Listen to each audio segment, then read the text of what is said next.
Well, hey folks.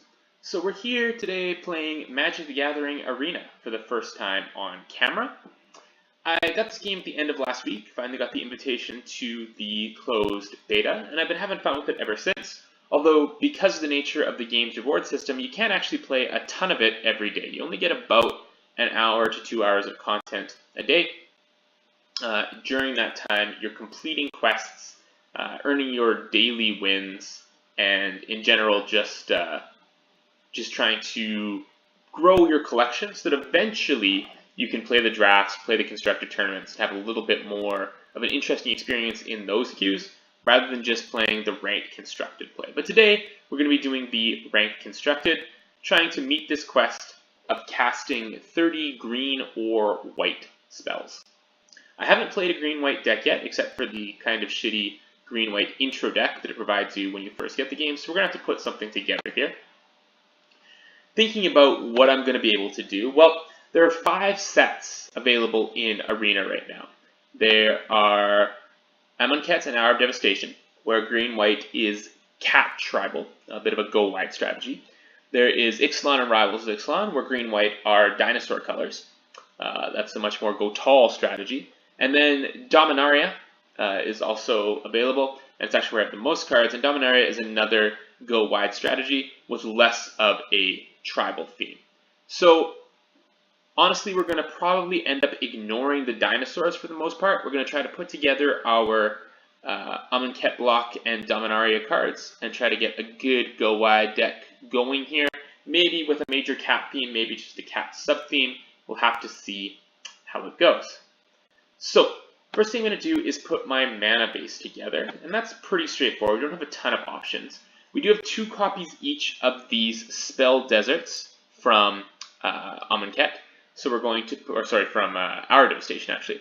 So we're going to put 2 of these Shephet Dunes, which produce white mana and can be sacrificed to give all creatures +1/+1 until end of turn, and 2 of the Hashep Oasis for green mana and give a target creature +3/+3 until end of turn. So a little bit of an aggro theme there. And then the rest of our non-basics are going to be these Tranquil Expanses. These are green-white tap lands from Amonkhet. We have the option of including Desert of the True and Desert of the Indomitable. These are the cycling deserts that could also be used to activate the Shephet Dunes and the Hashep Oasis. But they are much slower cards. They do enter the battlefield tapped, and the idea is that you might want the cycling ability into the late game. I'm not intending to build a deck that really goes all that late, so for now, we're going to leave those deserts out of the deck. We're just going to fill the rest of our land slots with plains and forests. And we're going to go up here to 22 lands, and there's a very specific reason for that. The way that MTG Arena works to give you an opening hand is that the algorithm draws 2 7-card hands, looks at the land to spell ratio in those 2 7-card hands, compares that ratio to the overall land to spell ratio of your deck, and then whichever of the 2 hands is closer, that's the hand that it gives you. So the idea of doing this is to prevent mana screw and mana flood in best of 1 games. But one of the interesting kind of statistical effects of this that's been well studied at this point is that it doesn't really make sense to play numbers of lands that aren't 2 off multiples of 4. So you should either play 22 lands or 26 lands in most 60-card decks. Aggro decks should play 22 lands, and control decks should play 26 lands, and that is how you derive the most kind of stable mana base. So we've got a 22 land deck here, and we're ready to go.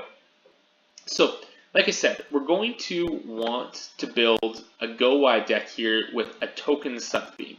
Before I start kind of searching anything out in particular, I'm just going to load up my rare and mythic rare cards in white and green to see exactly what we're dealing with. These are wild cards. I can trade them in for cards of my choice, but I haven't done that yet with any particular strategy. I'm waiting to see how things shake out. One card I know I'm going to include right off the bat is this History of Benalia. This is one of the new sagas from Dominaria. It creates two 2/2 white knight creature tokens, and then gives my knights +2/+1 on the second turn it's out. It's a very powerful card. Obviously, you're getting base 4 power and 4 toughness for 3 mana, which is already a great deal, but then you also get a turn of at least +4/+2. So just a ton of value for a single card and 3 mana here. We're going to throw that into the deck. Similarly, I know that I'm also definitely playing Anointed Procession. This is a card that says, if an effect would create 1 or more tokens under control, it creates twice that many instead.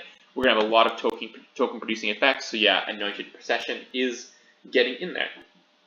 I'm not entirely sure about the rest of these cards yet. I'm probably not playing either of the vampires. There's not going to be much of a vampire theme in my deck because I don't have the black to back it up.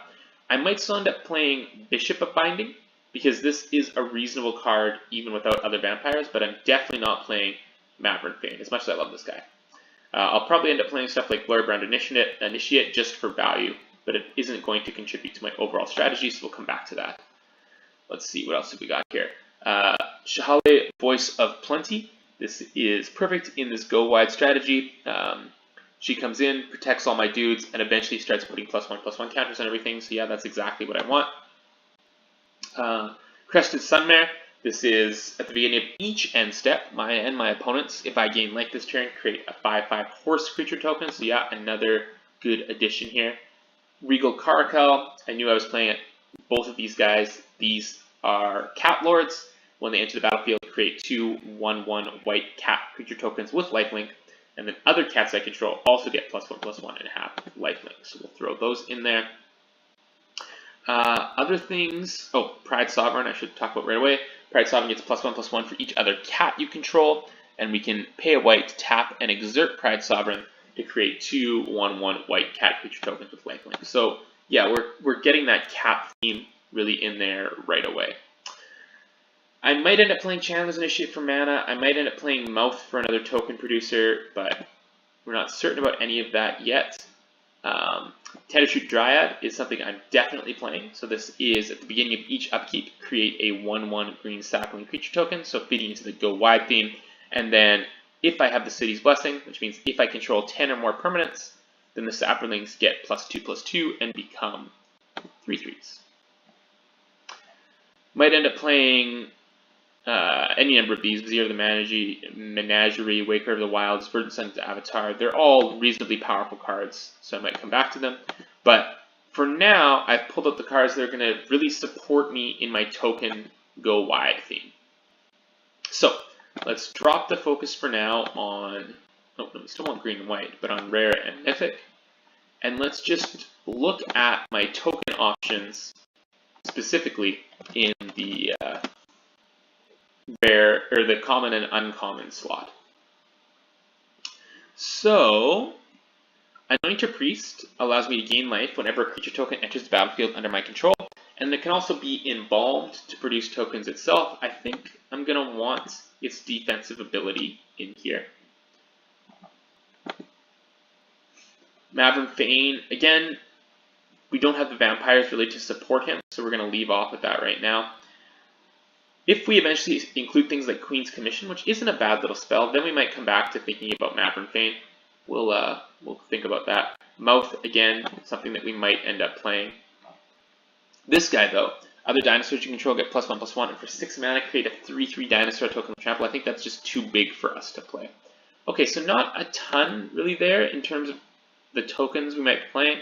I think I'm looking harder at these vampires now, having seen how sparse our options are. Let's take a look at the cat side of things. So yeah, Sacred Cats, I should have thought about this, but yeah, these guys with Embalm, which does produce a token copy, should go in right away. Similarly, the Feral Prowlers should go in right away. Initiate's Companion, I'm not so sure about. That's a very aggressive choice. Let's throw it in there and see how it plays. We might end up taking that out later. Pouncing Cheetah, I don't mind the flash creature, decent blocker. Yeah, I think we'll finish up the cat theme there. At this point, we do have a ton of cats in the deck. How many cats do we actually have? 3, 6, 10, 13, 15, and then these guys, count for at least 2 more, so 17 cats. I think at this point, with this many, I'm comfortable considering this to be a cat tribal deck, and so I'm going to pull in the effects that I know support tribal mechanics, such as Radiant Destiny from Ixalan. As Radiant Destiny enters the battlefield, choose a creature type. Creatures you control of the chosen type get +1/+1, and as long as you have the City's Blessing, they also have Vigilance. So we'll throw a copy of that in there. All right. Now, what am I really looking at here? I've got another 13 slots to fill in the deck. I'm definitely feeling like I'm a fairly aggressive, cat-based deck here. Let's look to see if I have any knights that I can just throw in on a lark to go well with my my History of Vanilla. Actually, I guess I do. I've got the Famished Paladin, which isn't bad. The Forerunner of the Legion is not going to work out for me because I'm still not playing those vampires. Pterodon Knight, not playing dinosaurs. And then some white-black cards. Okay, so it's really just the Famished Paladin. That's not particularly exciting, and probably not worth throwing in there if we can't be certain we're not going to untap it. So we'll leave off on that. What else? Let's just focus on getting some removal in here, might as well. We've got a lot of options in white for removal. From enchantments that exile things, and so also contribute to the City's Blessing. We will take Baffling End. We will take Seal Away. We will take 2 copies of Cast Out. We won't take Forsake the Wieldy, because it's just too narrow. I think we will take Angel of Condemnation. And we'll hold off on Bishop of Binding for now. We'll take Ixalan's Binding, the Angel of Sanctions, not the Deathgorge Scavenger. We'll leave that guy behind. Alright, looking at our curve here, it's not terrible. We have a few 1-drops, not a ton, and then we jump into a lot of 2s, curving down from there. So definitely looking fairly aggressive here in a way that I like. We probably just want some combat tricks to kind of help us round things out here. So let's look for things that we might be able to do at instant speed. Charge, I just don't think is high enough value.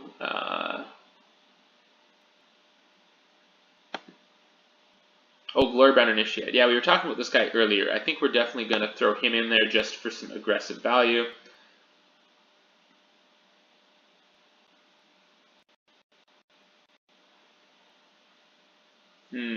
What else? What else? What else?